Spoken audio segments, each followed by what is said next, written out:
ముఖ్యమంత్రి రేవంత్ రెడ్డి గారికి నేను ఒక మాట చెప్పాలనుకుంటున్నా. నా పేరు మద్దిశెట్టి అజయ్ బాబు.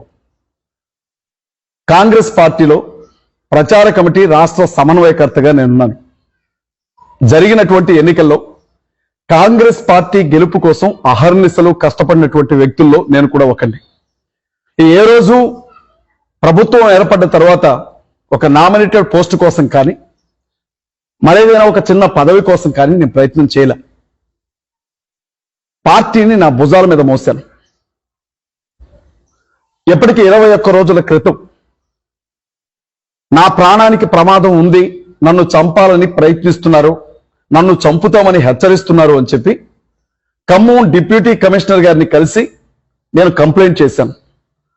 న్యాయవాదులతో సహా అనేక మంది అనుచరులతో తరలి వెళ్ళి వారి కంప్లైంట్ చేసినప్పుడు అర్బన్ పోలీస్ స్టేషన్కి వారు నన్ను సిఐ భానుప్రకాష్ గారి దగ్గరికి వెళ్ళి కలవమన్నారు. భానుప్రకాష్ గారి దగ్గరికి వెళ్ళాం, కంప్లైంట్ రాశాం, ఆధారాలు ఇచ్చాం. అనేకమైనటువంటి బెదిరింపు కాల్స్ నాకు వస్తున్నాయి. హిందుత్వవాదులు నన్ను చంపుతానని బెదిరిస్తున్నారు అని చెప్పి మేము కంప్లైంట్ చేసినప్పుడు 21 రోజుల క్రితం ఎఫ్ఐఆర్ని ఫైల్ చేశారు. ఆ ఎఫ్ఐఆర్ కాపీలో కరుణాకర్ సుగ్గుణ, హమారా ప్రసాద్, రాధా మనోహర్ దాస్, లలిత్ కుమార్, మహాశాన రాజేష్ 5 పేర్లు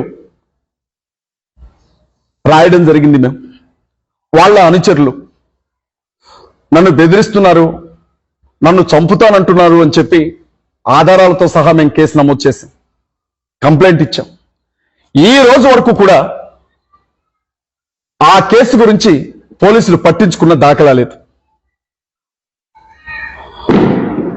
ఆంధ్ర రాష్ట్రంలో ప్రవీణ్ పగడాల గారు చనిపోయిన తర్వాత పాస్టర్లు అందరూ కూడా చాలా దుఃఖంతో, ఆవేదనతో, కన్నీళ్లతో ఉన్నప్పుడు కూడా నన్ను చంపుతాను అన్న బెదిరింపులు వచ్చాయి. తెలంగాణ రాష్ట్రానికి సంబంధించిన వాళ్ళు కొంతమంది, ఆంధ్రాకి సంబంధించిన వాళ్ళు కొంతమంది ఫోన్ కాల్స్ ద్వారా నన్ను బెదిరించారు. ఒక ఫోన్ కాల్ కట్ చేసి బ్లాక్ లిస్ట్ లో పెడితే మరొక నంబర్ నుంచి అట్లా చాలా ఫోన్ కాల్స్ అండి, కొన్ని 100 ఫోన్ కాల్స్, బెదిరింపు కాల్స్ వచ్చాయి నాకు. నేను ఆ విషయాన్ని కూడా చెప్పాను. ఆయన ఇప్పటి వరకు ఏ విధమైన చర్య తీసుకోవాలి. కానీ నా మీద ఎవరో అనామకులు కేసు పెడితే మాత్రం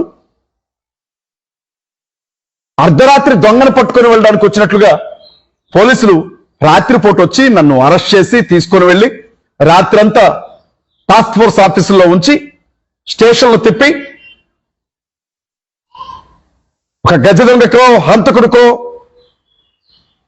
సంఖ్యలు వేసినట్లు బేడీలు వేసి నన్ను జైలుకి తీసుకొని వెళ్ళారు. నా ప్రాణానికి ప్రమాదం ఉందండి, నన్ను చంపుతానంటున్నారు అని చెప్తే మాత్రం ఎఫ్ఐఆర్ ఫైల్ చేసి 21 రోజులు గడిచిన ఇంతవరకు ఏ విధమైనటువంటి చర్యలు పోలీస్ గవర్నమెంట్ తీసుకోలేదు. చస్తే చావనివ్వండి అని వదిలిపెడుతున్నారా? లేకపోతే ఈ కేసు గురించి మీరు పట్టించుకోకండి అని పోలీస్ డిపార్ట్మెంట్ వారికి ఏమైనా ఆదేశాలు ఉన్నాయా? ఎందుకని మా కేసు పట్టించుకోవట్లేదు? ప్రవీణ్ పగడాల గారు చనిపోవడానికి ముందు ఫేస్బుక్ వేదికగా, యూట్యూబ్ వేదికగా ఆయన కూడా నన్ను చంపుతారు, నా ప్రాణానికి హానుంది అని చెప్పి అనేక పర్యాయాలు పోస్ట్ చేశారు. అప్పుడే మీరు పట్టించుకుంటుంటే, ఆ విషయాన్ని మీరు సుమోటోగా తీసుకుంటుంటే అలాంటి ఒక మనిషిని మేము పోగొట్టుకోవాల్సిన అవసరం ఉండేది కాదు. పోలీస్ స్టేషన్కి రాకపోవడం, కంప్లైంట్ చేయకపోవడం ప్రవీణ్ అన్న చేసిన తప్పు అని నేను అనుకుంటాను. నేను చేశానే, మరి నేను కంప్లైంట్ చేశాను, మీరు ఎఫ్ఐఆర్ ఫైల్ చేశారు. ఖమ్మం అర్బన్ పోలీస్ స్టేషన్లో ఎఫ్ఐఆర్ ఫైల్ అయింది, 21 రోజులు అవుతుంది. మరి మీరు ఎందుకని వారి మీద ఎలాంటి చర్యలు తీసుకోలేదు? వాళ్ళు చాలా సంతోషంగా బయట తిరుగుతున్నారు. ఏ తప్పు చేయని నన్ను అరెస్ట్ చేసి జైలుకు పంపించారు. రీసెంట్ గా నేను జైలు నుంచి వచ్చిన తర్వాత కంటిన్యూస్ గా మళ్ళీ నాకు కాల్స్ చేస్తున్నారు, బెదిరిస్తున్నారు. వాళ్ళ అనుచరులు చాలా మంది, ఆంధ్ర నుంచి కొంతమంది, తెలంగాణ నుంచి కొంతమంది, బ్లాక్ లిస్ట్ లో నంబర్స్ ఉన్నాయి, రకరకాలుగా బూతులు మాట్లాడుతున్నారు. ఇళ్ల దగ్గర రెక్కిలు వేస్తున్నటువంటి పరిస్థితి, బయటికి ఒంటరిగా వెళితే వెంటాడుతున్నటువంటి పరిస్థితి. అంటే పట్టించుకోరా? కాంగ్రెస్ పార్టీ రాష్ట్ర స్థాయిలో ప్రచార కమిటీ కోఆర్డినేటర్ గా ఉన్న నా పరిస్థితి ఇలా ఉంటే మిగిలిన వాళ్ళ పరిస్థితి ఏంటి అని చెప్పి ముఖ్యమంత్రి రేవంత్ రెడ్డి గారిని నేను అడుగుతా ఉన్నా. ఇవాళ నేను సూటిగా చెప్తా ఉన్నా, మీకో దండం, మీ కాంగ్రెస్ పార్టీకో దండం. ఎప్పటి వరకు ప్రచార కమిటీ రాష్ట్ర సమన్వయకర్తగా ఉన్న నేను మీ పార్టీకి త్వరలోనే రాజీనామా చేస్తాను. ఆ లెటర్ని మీ పార్టీకి పంపిస్తాను. నేను ఈ విషయాన్ని మీరు జ్ఞాపకం చేసుకోవాలి. పోలీస్ డిపార్ట్మెంట్ వారు ఎంత నిర్లక్ష్య వైఖరితో వ్యవహరిస్తున్నారు అని అంటే, చస్తే చావరాదు, మాకు తీరిక ఎక్కడుంది ఈ కేసు పట్టించుకోవడానికి అన్నట్లుగా బిహేవ్ చేస్తా ఉన్నారు.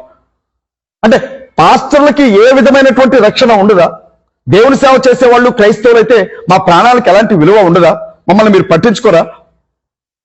ఖచ్చితంగా 21 రోజుల క్రితం అండి, ఖమ్మం జిల్లా కోర్టు ఎదురుగా తేళ్లూరు వెంకటేశ్వరరావు అని జిల్లా కోర్టు లాయర్ గారు ఈ కంప్లైంట్ గురించి లాయర్ గారితో డ్రాఫ్ట్ చేయించడానికి మేము వెళ్ళినప్పుడు కొంతమంది హిందూ సంఘాలకు సంబంధించిన వాళ్ళు అక్కడికి రావడం చూసి నేను, నాతో పాటు మట్టి ప్రసాద్, ఆదిత్య కారులో బయటకు వెళ్ళిపోయాం. మేము వెళ్ళిపోయినటువంటి ఒక 5 నిమిషాల్లో తేళ్లూరు వెంకటేశ్వరరావు గారు లాయర్ గారు ఫోన్ చేసి, ఇక్కడ కొంతమంది హిందూ సంఘాల వాళ్ళు వచ్చారు, వాడు ఎక్కడుంటాడు, వాడి అడ్రస్ చెప్పండి అని చెప్పి నన్ను ఇబ్బంది పెడుతున్నారు. అతను ఒక క్లయింట్ అండి, నేను లాయర్ని, ఒక కేసు పని మీద నా దగ్గరకు వచ్చాడు తప్ప నాకు అడ్రస్ తెలియదని నేను చెప్పాను, మీరు అర్జెంట్ గా తప్పించుకొని వెళ్ళిపోండి అని చెప్పారు లాయర్ గారు. అడ్వకేట్ గారు చెప్పారు, సాక్షాత్తు దీనికి ఆయనే సాక్ష్యం, నా పరిస్థితి బాగాలేదు, నన్ను వెంటాడుతున్నారు అని చెప్తే మీరెందుకని ఇంత నిర్లక్ష్య వైఖరి మీరు ప్రదర్శిస్తా ఉన్నారు? అంటే అజయ్ బాబుని చంపితే మీకు సంతోషమా? మీ డ్యూటీ మీరు చేయరా? ఎవరో హిందుత్వ సంఘాలకు సంబంధించిన వాళ్ళు ఒక చిన్న కంప్లైంట్ పెట్టగానే నన్ను అరెస్ట్ చేసి తీసుకుని వెళ్ళి జైల్లో వేశారే.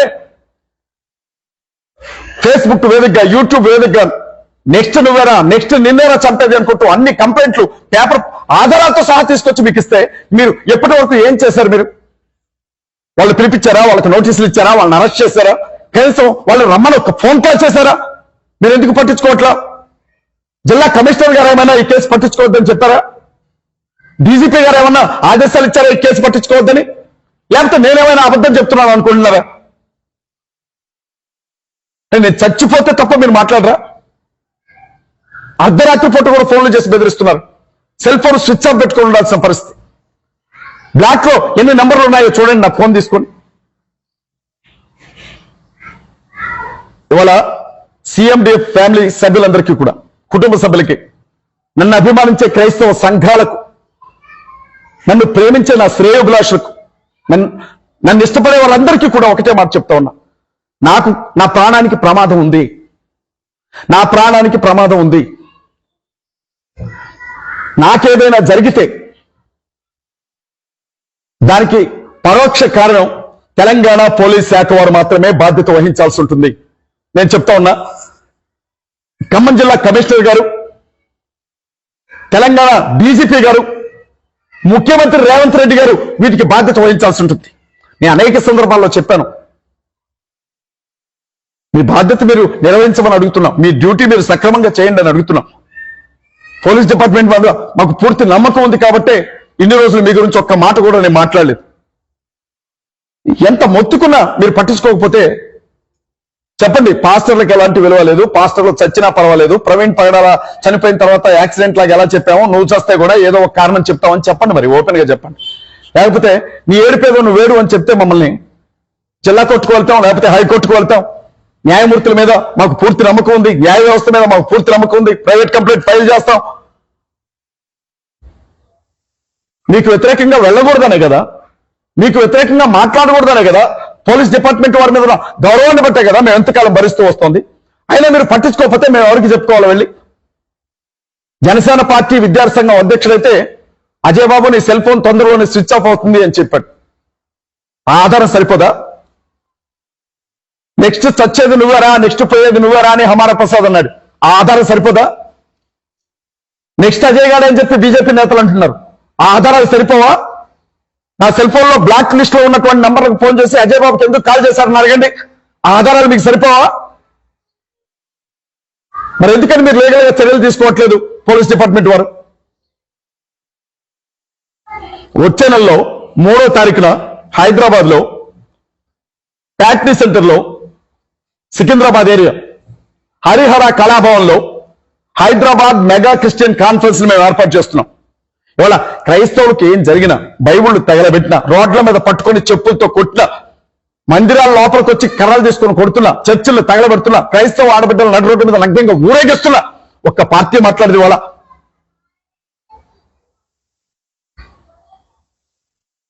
కేవలం మా ప్రాణాలకు విలువ లేదు మీ దగ్గర, మా వాళ్ళ మానాలకి విలువ ఉండదు మీ దగ్గర. అసలు ఎందుకు బతుకుతున్నామో ఈ రాష్ట్రంలో మేము కూడా, ఈ దేశంలో మేము కూడా పౌరులమేనా అన్న అనుమానం వస్తుంది మాకు. ప్రభుత్వమే మమ్మల్ని ఇంత దారుణంగా నీచంగా చూస్తూ ఉంటే ఇంకా మేము ఎవరికి చెప్పుకోవాలా? ఏదైనా కష్టం వస్తే మేము పోలీస్ డిపార్ట్మెంట్ దగ్గరికి వచ్చి చెప్పుకుంటాం. మీరే పట్టించుకోకపోతే మేము ఎవరికి చెప్పుకోవాలి వెళ్ళి? ఈ విషయంలో నేను హైకోర్టుకు వెళ్ళాలనుకుంటున్నాను. హైకోర్టుకు వెళ్తాను. నా ప్రొటెక్షన్ కోసం తప్పనిసరిగా నేను పిటిషన్ దాఖలు చేస్తాను. అక్కడ హైదరాబాద్ లో జరగబోతున్నటువంటి ఆ మెగా క్రిస్టియన్ కాన్ఫరెన్స్ ని ఆపడం కోసం నా మీద దాడి చేయడానికి వీళ్ళు ప్రయత్నిస్తున్నారు హిందూ సంఘాల వాళ్ళు. తప్పనిసరిగా నాకు ప్రొటెక్షన్ ఇవ్వాల్సిందే. ఒకవేళ మీరు ప్రొటెక్షన్ ఇవ్వకపోతే దేవుడు ఉన్నాడు, దేవుడు నన్ను కాపాడుకుంటాడు. కానీ ఒకటి మాత్రం చెప్తున్నాను, నాకేదన్నా జరిగిందంటే మాత్రం క్రైస్తవ సంఘాలు ఊరుకోవని చెప్పి నేను హెచ్చరిస్తా ఉన్నా. ఆంధ్ర రాష్ట్ర ముఖ్యమంత్రి చంద్రబాబు నాయుడు గారితో చెప్తా ఉన్నా ఇదే మాట. తెలంగాణ ముఖ్యమంత్రి రేవంత్ రెడ్డి గారితో కూడా చెప్తా ఉన్నా ఇదే మాట. రెండు తెలుగు రాష్ట్రాల ప్రభుత్వాలు ఇవాళ క్రైస్తవులకు వ్యతిరేకంగా కదులుతున్నాయి, ముందుకి క్రైస్తవుల గొంతులు నొక్కడానికి ప్రయత్నిస్తున్నాయి. క్రైస్తవ సంఘాన్ని దిక్కులేని వాళ్ళుగా, దేనికి పనికిరాని వాళ్ళుగా చూస్తున్నాయి రెండు రాష్ట్ర ప్రభుత్వాలు. ఒకప్పట్లాగా లేదండి, క్రైస్తవులు అడగడం నేర్చుకున్నారు. క్రైస్తవులు కూడా ప్రశ్నిస్తున్నారు. క్రైస్తవులు ఏకమవుతున్నారు. క్రైస్తవులు రాజకీయంగా గొంతులు వినిపిస్తున్నారు. వాళ్ళు చెప్తా ఉన్నా, కేఏ పాల్ గారికి చెప్తా ఉన్నా, అనిల్ గారికి చెప్తా ఉన్నా, హర్ష కుమార్ గారికి చెప్తా ఉన్నా, క్రైస్తవ సంఘాలకు నాయకత్వం వహిస్తున్న ప్రతి ఒక్కరికి పేరు పేరున చెప్తా ఉన్నా, అన్నా నన్ను లేకుండా చేద్దామని చూస్తున్నారు. ఈ విషయం నేను కంప్లైంట్ ఇచ్చాను పోలీస్ స్టేషన్లో, కానీ వాళ్ళు పట్టించుకోవట్లేదు. మేము పెట్టే క్రైస్తవులు పెట్టే ఏ కేసుల్లో వాళ్ళు తీసుకోవట్లేదు. ఎఫ్ఐఆర్ చేసిన ఏ విధమైనటువంటి చర్యలు పోలీసులు తీసుకోవట్లేదు. దయచేసి మీరు స్పందించాల్సిందిగా క్రైస్తవ యూట్యూబ్ ఛానల్స్ లో ఉన్నటువంటి పాస్టర్స్ అందరికీ విజ్ఞప్తి చేస్తా ఉన్నా. నా పరిస్థితి ఇది, దయచేసి మీరు కూడా స్పందించండి. పబ్లిసిటీ కోసమో ఫేమస్ కావడం కోసమో నేను ఈ మాటలు మాట్లాడట్లేదు. నాకు ఇద్దరు చిన్న పిల్లగాళ్ళు ఉన్నారు. ఆ పిల్లల భవిష్యత్తు గురించి ఆలోచించి మాట్లాడుతున్నాను. చావంటే భయం లేదు, బ్రతకాలని ఆశ లేదు. కానీ చిన్న పిల్లలు ఉన్నారు కాబట్టి వాళ్ళ గురించి ఆలోచించి, చట్టాల మీద మాకు గౌరవం ఉంది, పోలీసుల మీద మాకు గౌరవం ఉంది, ప్రభుత్వం మీద మాకు గౌరవం ఉంది కాబట్టి ఈ విషయాలు నేను ముందుగా మీకు తెలియజేస్తా ఉన్నా. కొంతమంది అంటున్నారు నీకెందుకు, నీ సేవ నువ్వు చేసుకోవాలి. మరి రేపొద్దు నీకేదైనా అయితే ఎవడొస్తాడు? నీకేదైనా కష్టం వస్తే ఎవడొస్తాడు? నువ్వేదైనా ఇబ్బందులు పడితే ఎవడొస్తాడు? మత మార్పిడి నిరోధక బిల్లు ఆంధ్రాలో తెలంగాణలో కూడా వచ్చిందనుకో మన పరిస్థితి ఎంత దారుణంగా ఉంటుందో మీకు తెలుసా? బాప్టిస్మాలు ఇవ్వడానికి అవకాశం ఉంటుంది పాస్టర్స్ కి. చర్చల మీద మైకులు పెట్టుకునే అవకాశం ఉండదు. రిజిస్ట్రేషన్ లేని చర్చలన్నింటినీ కూడా మూసేస్తారు. సువార్త సభలు ఆగిపోతాయి. బైబిల్ పట్టుకొని బయట కనపడితే 20 సంవత్సరాల జైలు శిక్ష. మత మార్పిడి చేశారని ఆరోపణలు వస్తే మరణ శిక్ష పడే చట్టాలు 13 రాష్ట్రాల్లో ఉన్నాయి. వాటికి ఎదురుగా వెళ్లే ప్రవీణ్ గారు ప్రాణాలు పోగొట్టుకున్నారు. ఇవాళ వాటి గురించే నేను మాట్లాడుతున్నాను. ఫేమస్ కావడం కోసం కాదు, మీరు పడేసే ముష్టి కోసం కాదు, మీరు పంపే డబ్బుల కోసం కాదు. క్రైస్తవ సంఘాలు ధైర్యంగా రాజ్యాంగం ఇచ్చిన హక్కులను ఉపయోగించుకోవాలి. మత స్వేచ్ఛ ఉంది మనకి. రాజ్యాంగం ఇచ్చినటువంటి వాక్ స్వాతంత్ర హక్కు ఉంది. రాజ్యాంగం ఇచ్చినటువంటి భావ ప్రకటన స్వాతంత్ర హక్కు ఉంది. 18 ఏళ్ళు నిన్నవాడు ఏ మతాన్నైనా స్వీకరించవచ్చు. ఇవాళ మత మార్పిడి పేరుతో కొడుతున్నారు నడి రోడ్ల మీద. చంద్రబాబు నాయుడు గారు, రేవంత్ రెడ్డి గారు కొంగ జపం చేసినట్టుగా చేస్తా ఉన్నారు. ఇవాళ నోరు గురించి ఒక్క మాట మాట్లాడే పరిస్థితి లేదు. ఇవాళ హిందువులకి ఏదైనా జరిగితే మాట్లాడే పవన్ కళ్యాణ్ గారు, ప్రవీణ్ పైరాల గారు చనిపోయి ఇన్ని రోజులు అవుతా ఉన్నా కనీసం సంతాపం తెలియజేయలేదు. ఇవాళ తన సొంత నియోజకవర్గంలో మాలపల్లి మొత్తాన్ని వెలివేసిన కూడా నోరు తెరిచి మాట్లాడలేదు ఆయన. మళ్ళీ అందరినీ సమానంగా చూస్తామని చెప్తారు. ఏంటంటే మీరు చూసే సమానం? ఆంధ్ర రాష్ట్రంలో 83,000 మంది పాస్టర్లు ఉన్నారు. మీరు గౌరవ వేతనం ఇవ్వాలి అనుకుంటే 83,000 మందికే ఇవ్వండి. 8,000 మందికి ఎందుకు ఇచ్చారు? 8,000 మంది ఉన్నారా ఆంధ్ర రాష్ట్రంలో పాస్టర్లు? 83,000 మంది ఉన్నారు. 75,000 మంది వదిలేసి 8,000 మందికి మనిషికి 35,000 చొప్పున ఇచ్చారు. ఎందుకు? ప్రవీణ్ పైరాల గారి విషయాన్ని వదిలిపెట్టండి, అజయ్ బాబు విషయం గురించి మాట్లాడకండి అని చెప్పడానికి ఇచ్చారా? ఒక్క గొంతుందండి ఇవాళ క్రైస్తవ పక్షాన్ని మాట్లాడడానికి? ఒక్క గొంతుందా మన పక్షాన్ని మాట్లాడడానికి? జరుగుతున్న అన్యాయం గురించి మాట్లాడడానికి? ఇది ఎక్కడ అన్యాయం అని అడగడానికి? మనమేనా ఉట్టి కట్టుకొని 1000 ఏళ్ళ బతుకుతావా ఇక్కడ? దయచేసి ప్రభుత్వాలు చేస్తున్నటువంటి అరాచకాలకు ఎదురు తిరుగుతున్నందుకు చంపేస్తారు నన్ను. ప్రభుత్వాల అండ చూసుకొని హిందూ సంఘాలు చేస్తున్న ఈ అరాచకాలను ప్రశ్నిస్తున్నందుకు చంపేస్తారు నన్ను. నేను ఓపెన్గా చెప్తున్నాను, నాకేం జరిగినా పోలీస్ డిపార్ట్మెంట్ వారి నిర్లక్ష్యమే కారణం. ఎంక్వైరీ చేయండి. నేను చెప్తున్నాను నిజమే కాదని తెలుసుకోండి. కేసు ఫైల్ చేయండి. అజయ్ బాబుకి ఒక చట్టం వర్తిస్తుంది, మహాసేన రాజేష్ కు ఒక చట్టం వర్తిస్తుందా? అజయ్ బాబుకి ఒక చట్టం వర్తిస్తుంది, కరుణాకర్ సుబ్బిరాకి, అమర ప్రసాద్ కి, లలిత్ కుమార్ కి, రాధామోహన్ దాస్ కి ఒక చట్టం వర్తిస్తుందా? ఎందుకు వాళ్ళకి బీజేపీ వెనక సపోర్ట్ గా ఉందనా? దేశ విదేశాల్లో ఉన్నటువంటి క్రైస్తవ సహోదరులందరికీ, ఇంతకాలం నేను ముస్లిం సహోదరుల కోసం కొట్లాడేది, ఇక ముందు కూడా కొట్లాడతాను. ముస్లిం సహోదరులందరికీ, దళిత బిడ్డలందరికీ చెప్తా ఉన్నాను నేను, ఎట్టి పరిస్థితుల్లో కూడా హైదరాబాద్ మహాపట్నంలో సికింద్రాబాద్ ప్యాట్నీ సెంటర్ లో వచ్చే నెల 3వ తారీఖున హైదరాబాద్ మెగా క్రిస్టియన్ కాన్ఫరెన్స్ ని జరిపి తీరుతాం. CMDF Christian Muslim Dalit front, CPF Christian protection force ఆధ్వర్యంలో అనేక క్రైస్తవ సంఘాలను కలుపుకొని క్రైస్తవ ఐక్యత వర్ధిల్లాలి, క్రైస్తవ సంఘాలని ఏకం కావాలని ప్రతి క్రైస్తవునికి పిలుపునిస్తూ మేము ఈ కార్యక్రమాన్ని జరుపుతున్నాం. దీన్ని ఆపాలని బెదిరింపులు వస్తూ ఉన్నాయి. దయచేసి మీరందరూ కూడా ఈ విషయం గురించి ప్రార్థించండి. తప్పకుండా మాట్లాడగలిగిన వాళ్ళు ఉన్నారు, న్యాయవాదులు ఉన్నారు, పోలీస్ డిపార్ట్మెంట్ లో ఉన్నవారు ఉన్నారు, రెవెన్యూ డిపార్ట్మెంట్ లో ఉన్నారు, న్యాయమూర్తులు ఉన్నారు, క్రైస్తవులు వ్యాపారవేత్తలు ఉన్నారు, పలుకుబడి కలిగిన వాళ్ళు ఉన్నారు. ప్రశ్నించండి. ప్రవీణ్ పగడాల అని ఆయన వదిలేస్తే ఇప్పుడు అజయ్ బాబు అంటున్నారు. అజయ్ బాబుని చంపితే రేపు నీ దాకా రాడన్న గ్యారంటీ ఉందా నీకు? అడుగుతూ ఉన్నాను. ఇవాళ electronic media, print media, digital media దయచేసి ఈ విషయంలో మా గోడు వినండి, మా కష్టం వినండి, ప్రజలకు జరుగుతున్న విషయాన్ని తెలియపరచండి. ఇబ్బంది పడుతున్న వరకు న్యాయం చేయడానికి ప్రయత్నించండి. వైజాగ్ లో పాస్టర్ను పట్టుకొని చంప మీద పెట్టుకుంటున్న వీడియోలు కూడా మీరు చూశారు. నిన్న రక్షణ లేదు ఆంధ్రాలో, తెలంగాణలో క్రైస్తవులకి. ఉత్తరాది రాష్ట్రాల్లో, ఉత్తరప్రదేశ్లోనో, అస్సాంలోనో జరిగినట్లుగా తెలంగాణ, ఆంధ్రాలో చేద్దామని చూస్తే మాత్రం సహించేది లేదు. ఈ విషయంలో క్రైస్తవులందరూ కూడా ఏకం కావాలి. క్రైస్తవ నాయకులందరూ కూడా విజ్ఞప్తి చేస్తా ఉన్నాను. పోలీస్ డిపార్ట్మెంట్ వారికి మరొకసారి చెప్తున్నాను, దయచేసి కేసుని పూర్తిగా ఎంక్వైరీ చేయండి. 21 రోజులు అవుతుంది. మీరు ఏం చేశారు? నోటీసులు ఇచ్చారా? ఫోన్ కాల్ చేశారా? వాళ్ళ స్టేషన్ కి పిలిపించారా? అరెస్ట్ చేశారా? వివరాలు మీరు చెప్పాలి. లేకపోతే మాత్రం అజయ్ బాబు ఒంటి మీద గీతపడ్డ ప్రపంచవ్యాప్తంగా ఉండే క్రైస్తవులు, ముస్లింలు, దళితులు చేతులు ముడుచుకొని కూర్చొని ఉంటారని మాత్రం మీరు అనుకోవద్దు. పరిస్థితులు, పరిణామాలు చాలా తీవ్రంగా ఉంటాయి. ప్రేమపూర్వకంగానే నేను ప్రభుత్వాలను హెచ్చరిస్తా ఉన్నాను. ఈ వీడియోని షేర్ చేయండి, మీ అభిప్రాయాలు రాయండి దయచేసి.